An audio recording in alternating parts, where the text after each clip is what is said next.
I told you I don't believe in fate. I'm not a religious man. I don't believe in karma or anything like that. But I think I needed those 10 years of my life, those 12 years of my life to be able to talk about this program and use my story in a positive way, to show people that you can turn struggle into strength. You can turn every obstacle that you have in your life into an opportunity.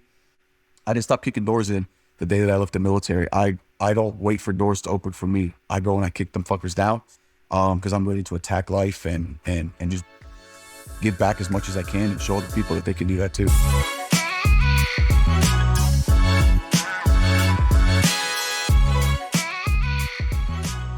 I was thinking about it. I don't think I've talked to you since, I don't remember who left 82nd Lurse first, whether it was you or me, but it had to be around 98, 99, Yeah, 2000. it was December of 99. I was out. Okay. So I guess I left then. Yeah, I guess I left there, and now that I think of like October of 99. So I probably got out just couple right minutes before. Yeah. And I haven't actually talked to you in person since then, but one of the things that I hate social media mostly, but one of the things I love about social media is that I get to keep up with people I care about, and you kind of see what they're up to and stuff. So Hey, trust me, man. I'm following everybody as much as I can. yeah. We get disconnected by that physical distance, but social media is absolutely great to just check in. We don't have to set up a time to have a call or see how everybody's doing. It's a quick, hey man, you doing all right? Hey, what's up? Or just a comment on one of your posts, or comment on somebody's post. They know you're there. So Yeah. I love that, man. And it's been kind of cool, to see like that little group of guys who, I always consider that was like, I don't know if it was just kind of like that moment in time at that unit or whatever, but there's just some, I mean, for me, some really inspirational and like really good guys who came through that unit at that time. And so it's been kind of, absolutely. I haven't been able to keep up with all of them. I don't even know where all of them are, but just the ones I have been able to keep up with. It's been cool.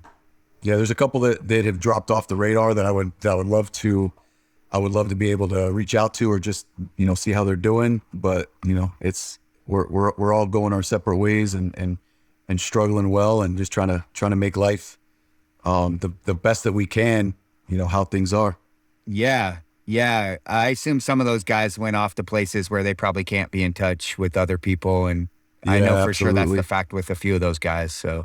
Dude, there was one, I'm not going to name any names, but there was one. So when I got out, I was out for like a year, and then I came back in, but I went to the Air Force. So I was doing Air Force shit for like 4 years, and I ran into No. Okay. I did command and control. Not even, it's just, command and control. But I ran into him at a Barnes and Nobles, and he was all like fucking secret squirrel shit. He's just like, yeah, man, I'm doing good. Yeah, I love it. I love where I'm at, man. I'm never leaving. I'm gonna stay for 35 years, 40 years. Man, I'm good. How are you doing? Oh, yeah. Okay, cool, man. I gotta go. That's funny. I had the exact same experience with, again, someone else who I won't mention their name.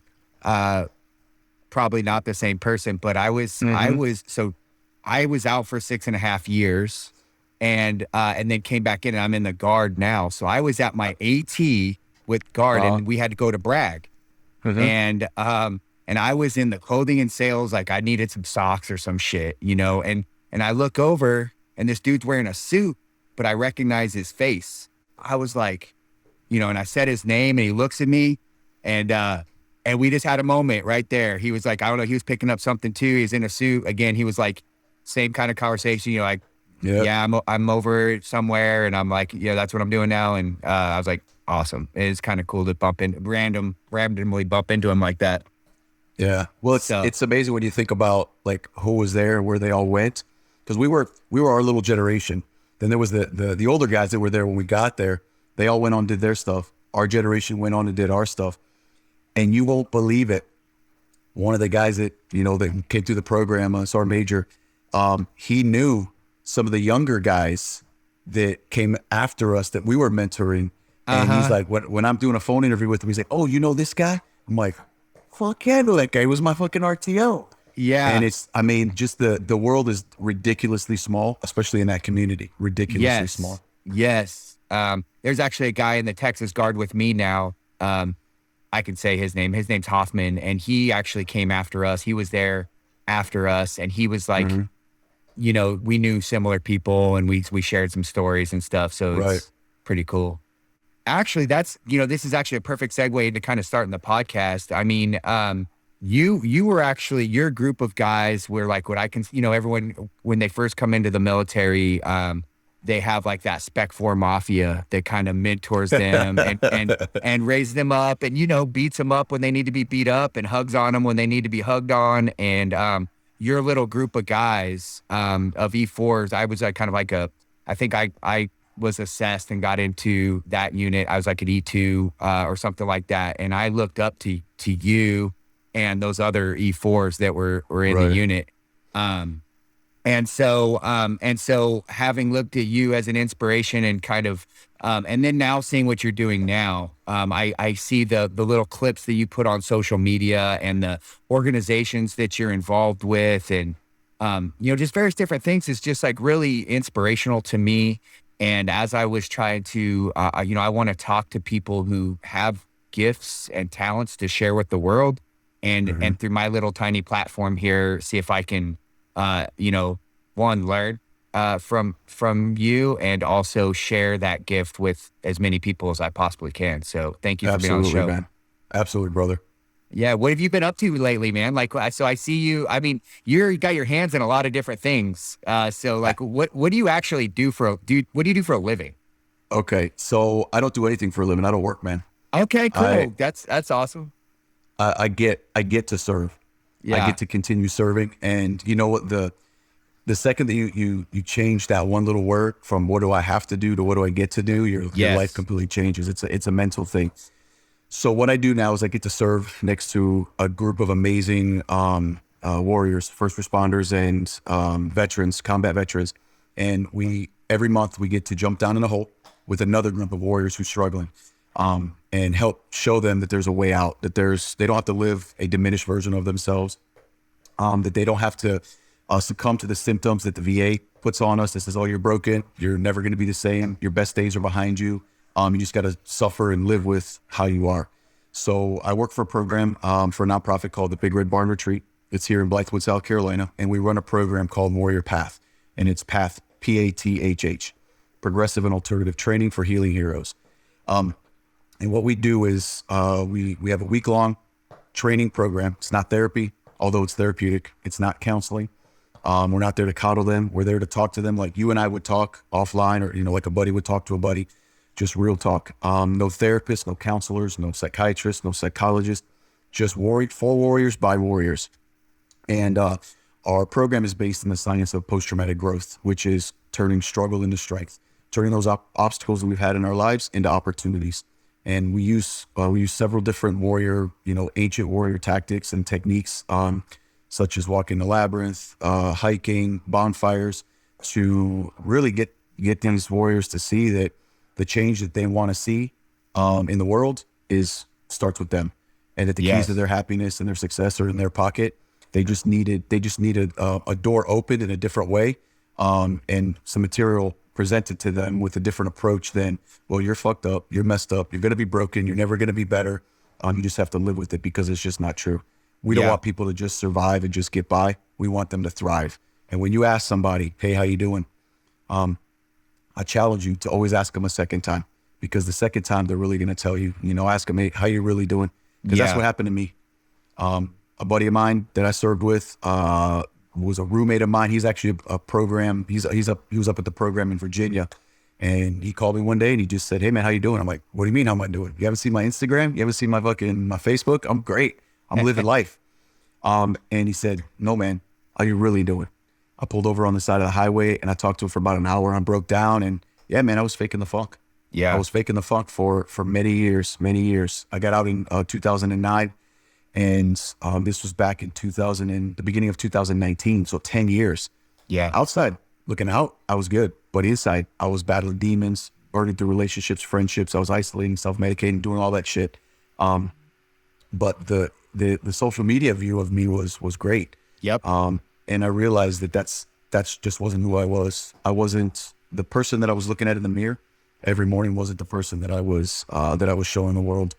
And I finally was tired of my own bullshit. And they say growth happens when you finally get tired of your own bullshit. Yeah. So I went to this program. I went to the program in Arizona like two and a half years ago. And I say it doesn't change. It didn't change my life at all. What it did was it changed my perspective on life, because I had an amazing life. I was just taking it for granted. I was always looking for the bad shit. I couldn't get close to anybody because nobody.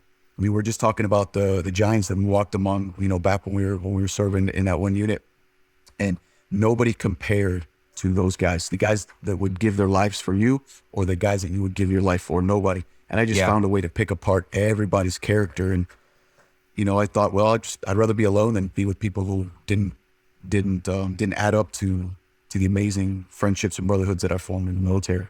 So that's what I get to do every month now. We do our program a month, and it's amazing. We just finished 7 warriors, having a new perspective on life. And man, there's just so much in that first of all, thank you for the work you're doing.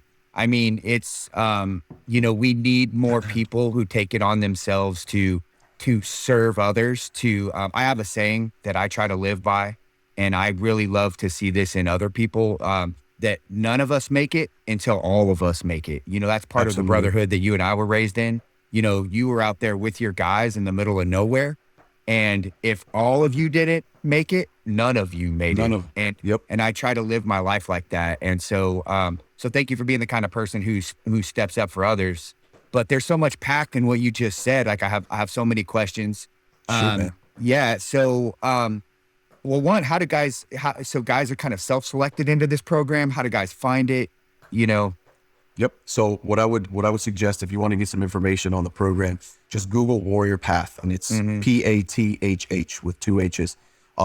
We have 10 programs around the country now. It started off with 2. The original nonprofit is the Boulder Crest Institute up in Virginia.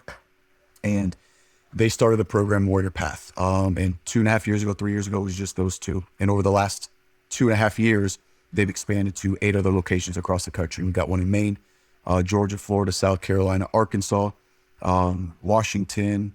We just did one in Big Sur. They're opening one in Texas. And we've got an MTT, a mobile training team, that kind of goes around all over the place. And what you do is, for my program, I'm here in South Carolina. You can go to thebigredbarnretreat.org, thebigredbarnretreat.org, and look up our programming, and it says Warrior Path on there. Now you can go through any of the nonprofits that run them around the world, around the country. But when you fill out an application for this, it actually will shoot to the main headquarters up in the main nonprofit up in Virginia, and then they kind of filter it down to the locations where the person might be closest to.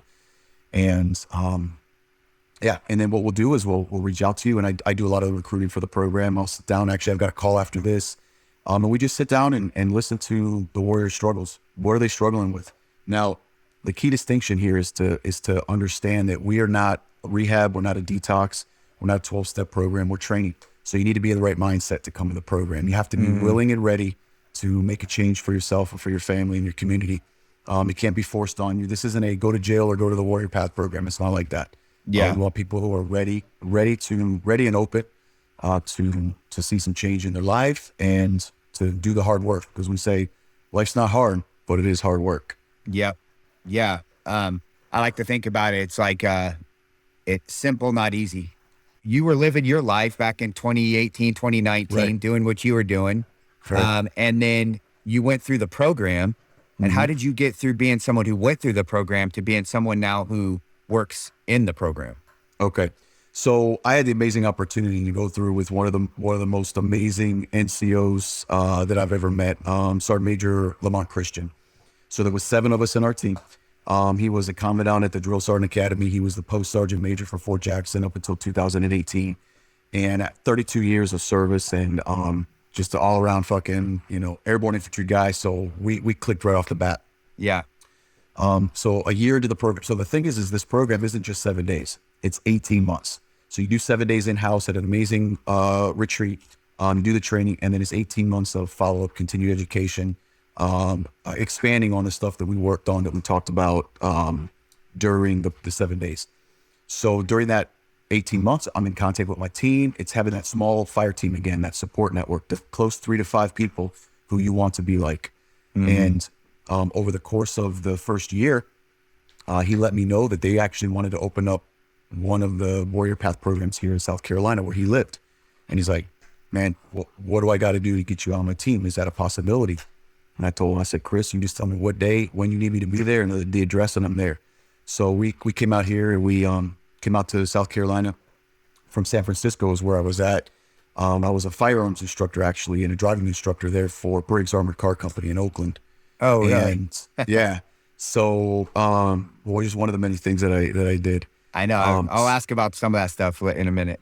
No worries, man. So came out here for a weekend. We ended up buying a house. We were ready to go. Like my fiance, my partner, she's like, yeah, I didn't even have to ask her, hey, you want to do this? She's like, yes. So we came out. I've been out here for about 14 months and started the program. And it was just I don't want to say it was a happy coincidence, because I don't believe in luck or fate or karma. I don't believe in any of that stuff. It's just, it was just the right opportunity. And, Chris saw something in me that would, be able to help other warriors who were struggling. And I'm humbled that I have the opportunity to work with the team that I've got. Chris is my mentor. He helps me on a daily basis. The team that I have that I work with, we've got like 7 other guides that work with us now, and all combat vets, all struggling. We're all struggling still. We just try to make today better than yesterday. And that's basically it. And they're there for us, and we're able to do it as a team. We're able to deliver that program to other warriors who are struggling as well. Yeah, I'm so glad you brought that up about Chris, who has become a mentor to you. Because someone asked me recently, before I went in the military, I was a complete fuck up. I had never been successful at anything in my entire life. I was constantly in trouble. It's a classic story that you and I all know, that we know in the military. And I was that kid. And then they asked me, like, well, what was different when you got into the military? And what you just said was exactly it. I got to walk with giants, and they looked at me and saw me as nothing other than a huge ball of potential. They didn't see me for what I was doing in that moment. They saw me for what I could be and what they knew I was capable of, and they would accept nothing less than the standard, like what I was capable of. And every time I didn't meet my potential, they were not afraid to tell me that I was fucked up, and they were not afraid to do the work to help me get right. And that changed my life. I mean, those, having men in my life who loved me enough to not let me be the weak version. Yeah. Fucked up, the weak version of what I was showing them. And then just the opportunity, like you said, that what we did in the military gave us a chance to, your commander would give you the end state, but you got to kind of get there however you got there. Yep. And that was powerful for me, because I wasn't the type of person who could just do what you're told, sit down, shut up, do what you're told. I needed to kind of be able to do things my own way. And I had those kind of leaders who allowed us to do that. Yeah. I think it was a standard that was set in me in that unit, was a good leader tells his troops, the soldiers, what needs to get done. He doesn't tell them how to do it. Yes. And then you sit back and you be amazed at their ingenuity, their determination, their motivation. And that's kind of stuck with me. That's stuck with me this whole time is, we all have a mission to accomplish, whatever that mission is. And if you got a team and you're leading that team, it's tell them what you need to get done and let them blow you away by how they do it. Yeah. And I think the powerful part of being a leader, I'm a leader, in my life. The difference between a good leader and a great leader are people who they kind of check their ego. I realize I don't know. I know way less. I know very little. Right. And if I can put myself and my people in a place where I can be constantly learning and growing from them, then they're all going to be better. And I think some leaders, or, even you might call them managers, you might call them leaders, they just they don't want to admit that they don't know very much. And so they're going to bark orders at you. They're going to tell you all the time what they know and how to do it, because they're insecure and they're not, they're not very good leaders. So absolutely. I'm glad that we were kind of raised up in a different way. We were raised that, you're going to suck right now and we're going to make you suck, because that's how we were raised. That's what was done to us. We're going to do to you what was done to us. But you know what? They say, what is it? hard times make hard men make easy times Yes. make hard men, in that cycle, right? So we were made into hard. I mean, no, like I think you were a little bit older than me when I mean I was literally I hadn't even turned 21 yet, and I look back at pictures and I'm like, man, I was like a kid, but Yeah. you know we were doing this shit that grown ass men do, and we were Yeah. expected. There was a lot expected of us, and we went through that suck, and we realized what our potential was, and I think that was the main point of all that. You know, Rager Creed out in the back and just getting smoked all day long every day and just running our asses into the ground was to show us what we could actually do. And that's what turned us into the leaders that we were, the soldiers that we were. And it's, I mean, the success is written all over that unit, and the soldiers that were in it. So I think it's a testament to that style of leadership. Yeah. And there's just not enough of that going around anymore. You know, I long for that, because as of who I am now, who I've had some successes, I know I'm nowhere near where I could be. I Right. know that there's more out there for me. And I'm sometimes left with trying to find those people in my life who are willing to kind of be hard on me, who are willing to hold me accountable, who are willing to kick me in the ass when I need it.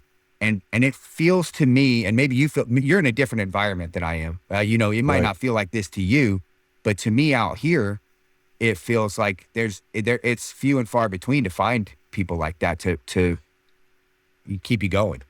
Absolutely. Yeah. You know, we always talk about accountability, and accountability is nothing without consequences. Now, I don't mean, you know, consequences like physically hurting anybody, but like holding somebody accountable. And that's a big part of our program is accountability. You have accountability for yourself, and then you also have accountability for that small fire team that, you know, that support group that you have now. And accountability can simply be, hey man, you said you're going to work out, you know, 3 times a week. Let's do it. Let's do a Zoom call and let's work out together. I want to hold you accountable. I'm going to physically hold you accountable for your actions. And if you don't, then I'm going to call you every morning. I'm like, hey man, get up, let's go work out. You know, some kind of accountability. It's Yeah. easy to say, oh yeah, I'm going to hold you accountable, and never really do anything about it.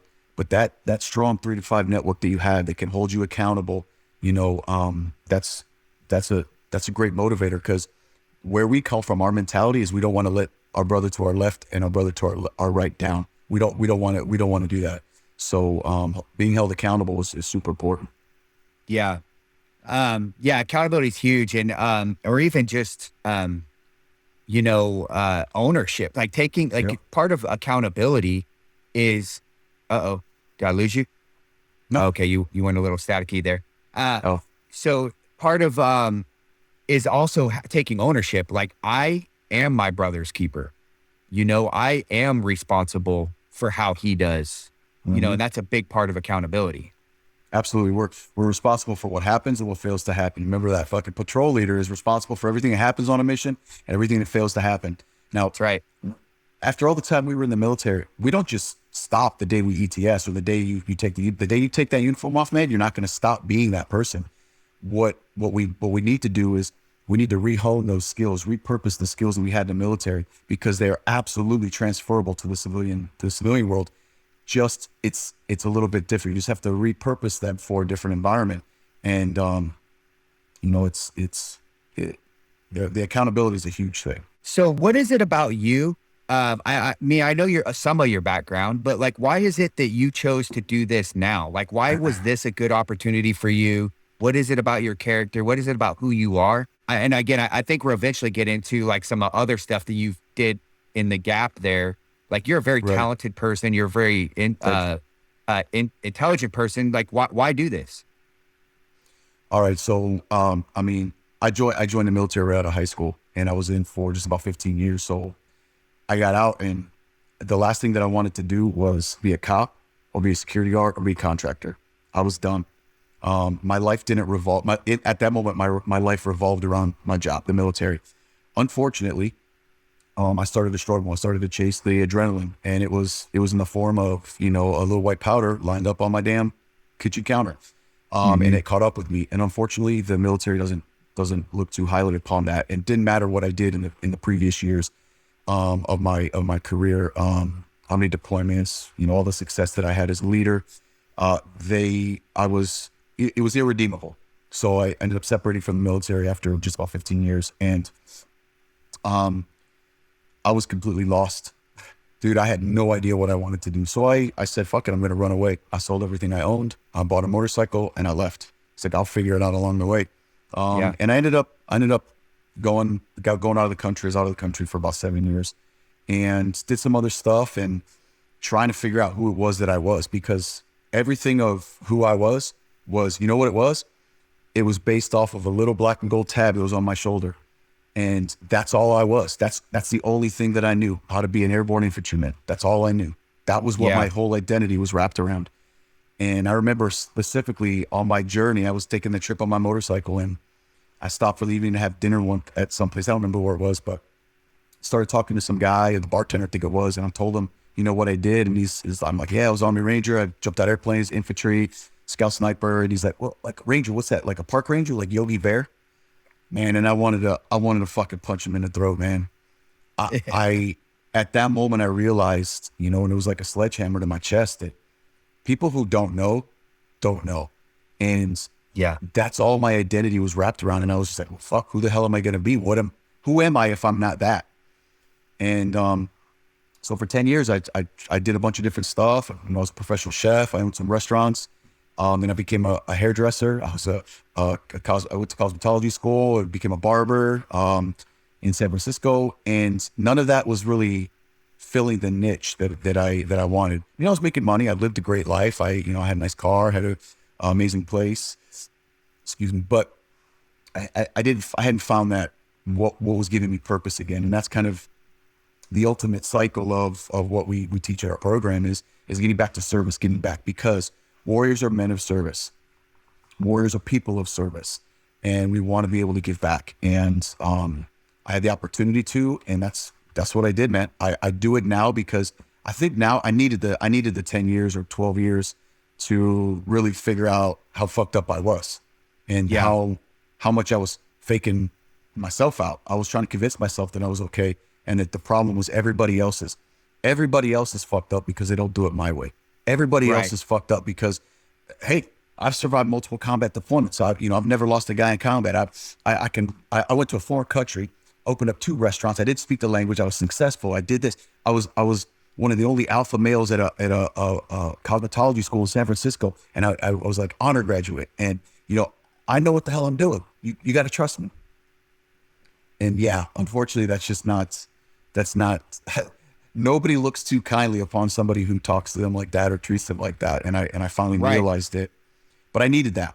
I needed that perspective so that I can have a better perspective. And I think, I told you, I don't believe in fate. I'm not a religious man. I don't believe in karma or anything like that. But I think I needed those 10 years of my life, those 12 years of my life to be able to talk about this program and use my story in a positive way.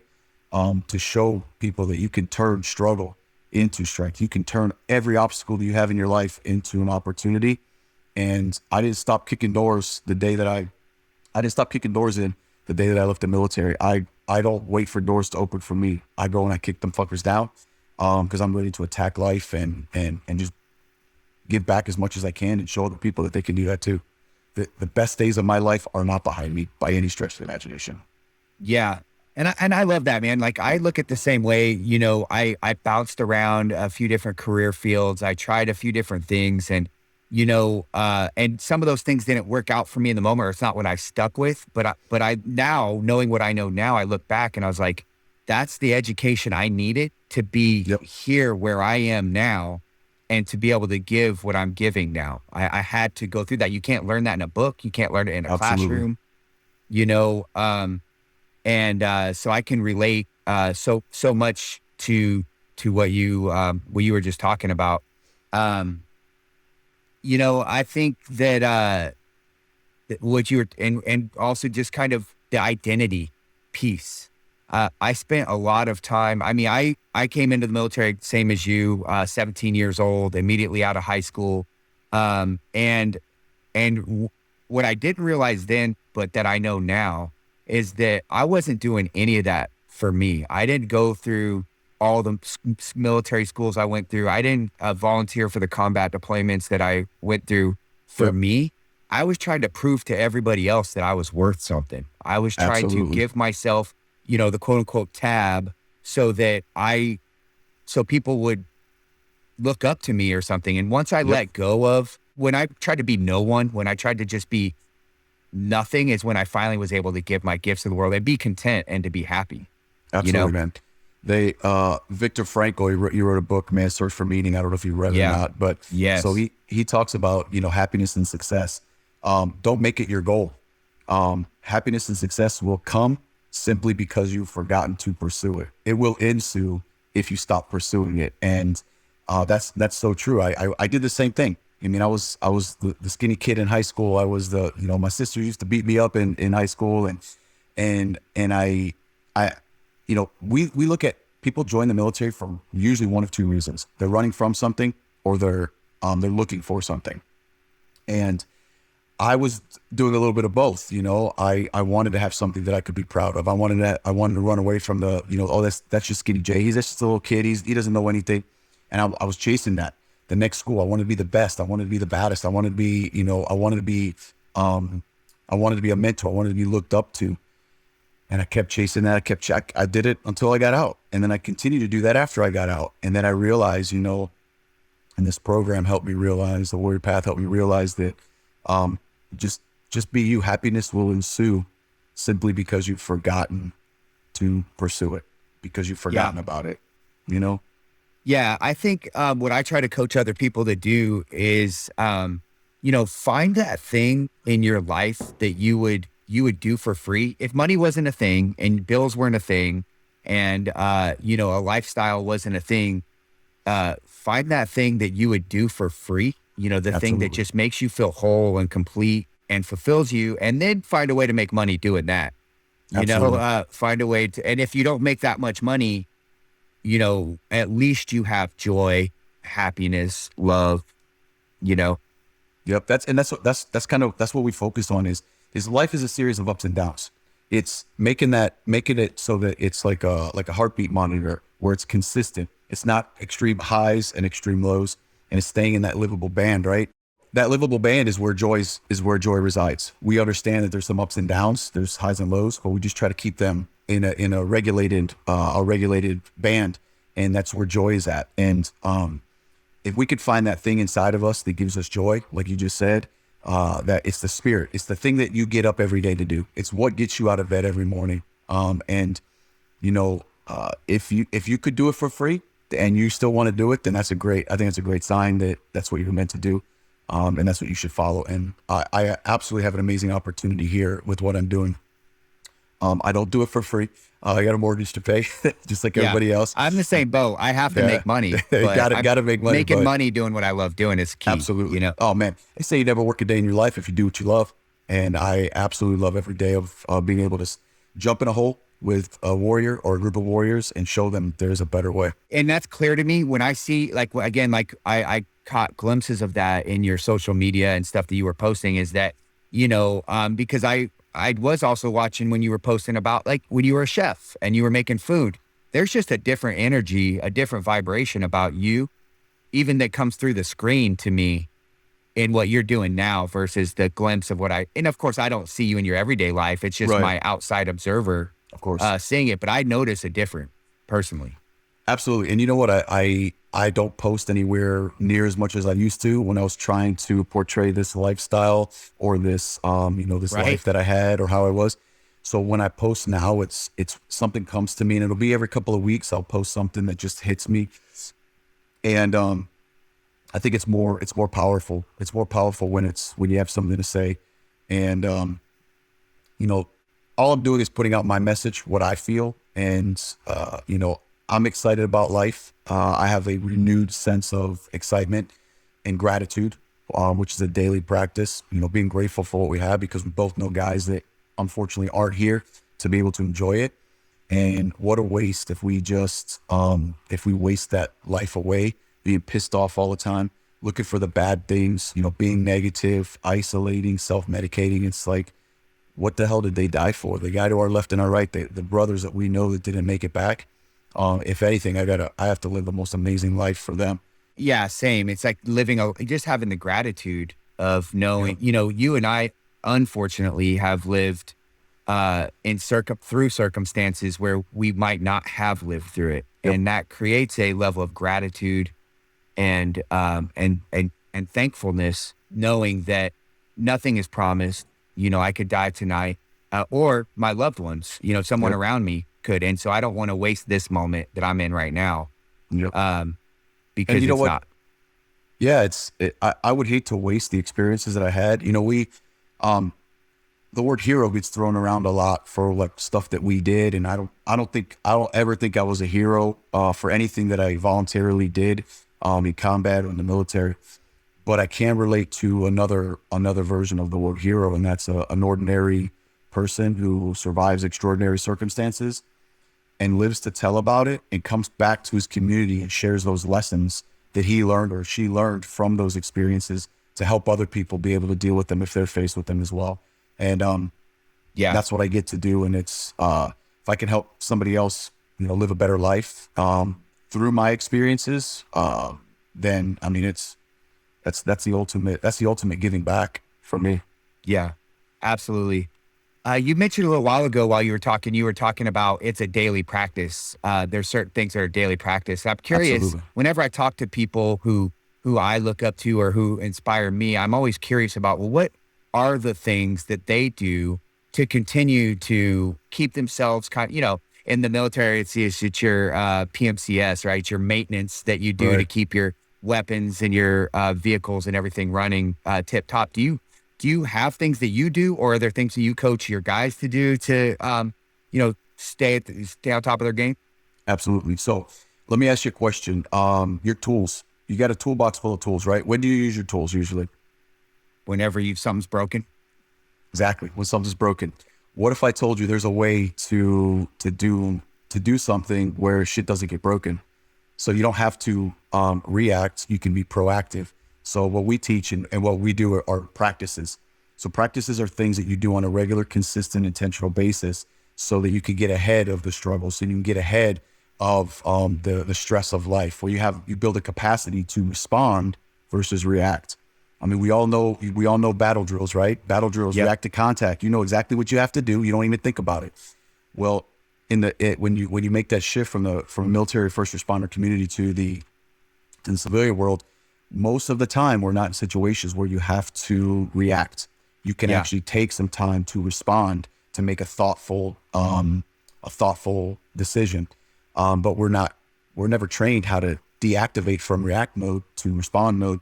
So we do that by practices. And, you know, in our program, we introduce our warriors to 31 different wellness practices, anywhere from meditation to archery, eating healthy, journaling, practicing gratitude, breathing techniques, using situational awareness, not only to look out for the negatives in life, but look out for the positives. You know, literally stop and smell the roses. Don't just walk by all the good things in your life and ignore them and only focus on the bad things.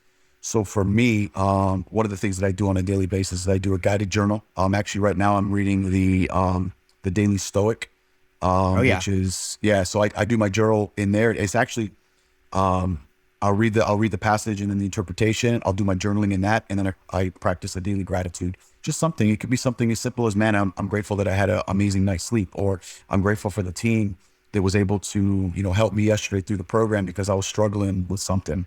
You know, it can be anything, but I think they say it takes 27 days or 28 days to start to form a habit.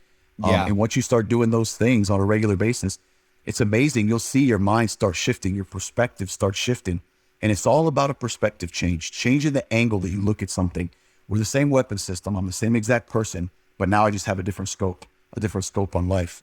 And those practices are things you do on a regular, consistent, and intentional basis to be better today than we were yesterday. So, and it could be anything. We introduce them to 31, but there's infinite. I mean, hunting, fishing, you know, there's a lot of stuff, working on cars, whatever you do, to help yourself, with self-care. Cause that's what it's all about, is taking care of ourselves. We are, it's like it's in our DNA to help everybody else. And it's funny because all the warriors that come through our program, almost all of them, they tell a story of how they're helping other people. They're helping other people do this. They're helping other people get through this situation in their family, and they're not taking care of themselves. And it starts as easy as, just, physical fitness, eating right, doing some meditation, and sleeping well, getting a good sleep routine down. And it doesn't have to be anything crazy, but Yeah. those are the wellness practices. I love that. I love that there's 31 of them. I'm going to have to, are those on the website or Uh, anything? Do you know where someone could see those? yeah, Ethan, what you do is you fill out an application at the Uh, Big Red Barn I'll Retreat.org, do it. and you Yeah. come through the program. And I'm going to tell you this, man. So when you look at the spectrum of struggling, you got guys who are on one end of the spectrum who might be ready to suck on the working end of a shotgun.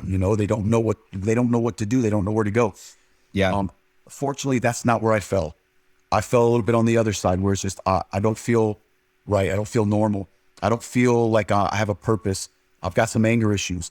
And the great thing is going to this program, it's all the same training, and you get out of it what you put into it, And if you want to get something out of it, you don't have to be, on the edge of taking your life or making that ultimate decision to a temporary problem to come to this program. It gives you a different perspective on life, and it's amazing. So those 31 wellness practices you will get ingrained deeply for 7 days when you come to the program, brother. All right. I love it. I would love this. Like I said, I'm out there seeking, like what you're talking about, people who are going to help develop me. And, I want to I have more to give. And I know that for me to give, I need to grow. Absolutely. So I love that. Um, the, there's so many different, so habits and like when I think about optimization, um, I think more about like what you were talking about, guys, the warriors who come through, and I see a lot of people like this. Certainly, people who enter service, right? So you're thinking about your military, your law enforcement, your firefighters. They Hmm. want to give, but they forget that you are if you are thinking of yourself as a tool, right? Then your tool isn't worth much if it's not being maintained, optimized, and you're not going to be able to give nearly as much. And so I find that it helps people to kind of grasp taking care of themselves a little better when they frame it like that, You Um, Absolutely, man. You can't take care of anybody if you don't take care of yourself. If yeah, if your glass is empty, how are you going to help fill somebody else's glass? It's just it's I mean, to me it's a very simple analogy, but that's just the truth. Um, yeah, but most of us spend years and years trying to do that. So what I say is, imagine if you fill your glass first, you take care of yourself, you do a little self-care, some self-maintenance. Imagine how much more effective you could be at helping other people with whatever it is that you're helping them with. yeah, yeah, 100% agree. Um, well, were there things that you thought I was going to ask you about or that you hoped I would ask you about that you wanted to make sure that you shared? Um, no, man. I honestly, I was just happy to catch up with you. I Yeah. remember once. I remember. I was thinking about this one time you and I went out to Raleigh, and I'm gonna leave it. I'm just gonna leave it there. Remember you and I went up to Raleigh once, and we had Yep. a we did what paratroopers do up there, and Yeah, I remember. and but that's what I was thinking about. And you know what? Honestly, it's the opportunity one to just catch up with you is amazing, man, because we just we just don't do that enough. Not just you and me, but all of the warrior community. We just don't do that enough. We have our lives in the military, first responder town, and then we go back to our homes. Especially the military. We go back to wherever we were from, which is usually not where we were stationed at or where we were together. So we lose contact. Yeah. I, I appreciate the opportunity to get to talk about the Warrior Path program because it is. I mean, everything you see here, this is genuine, man. This is my the zest, the zeal that I have for life now is 100% because of this program and what I get to do on a regular basis with warriors who are struggling. So, I mean, I'm just glad that Yeah. I could share the message with you and catch up with you, brother. Yeah, me too. I'm so glad. It's well, one, what you just said is I think rings true. There's like a level of authenticity that people recognize in somebody when they're like, this is who I am. And I see that in you. And that's why, because I love the history that we shared together and I had been seeing how you've been growing. I wanted to catch up with you too, because, we don't do it enough. I Yep. didn't know the whole story of like what you were working on and how you were serving.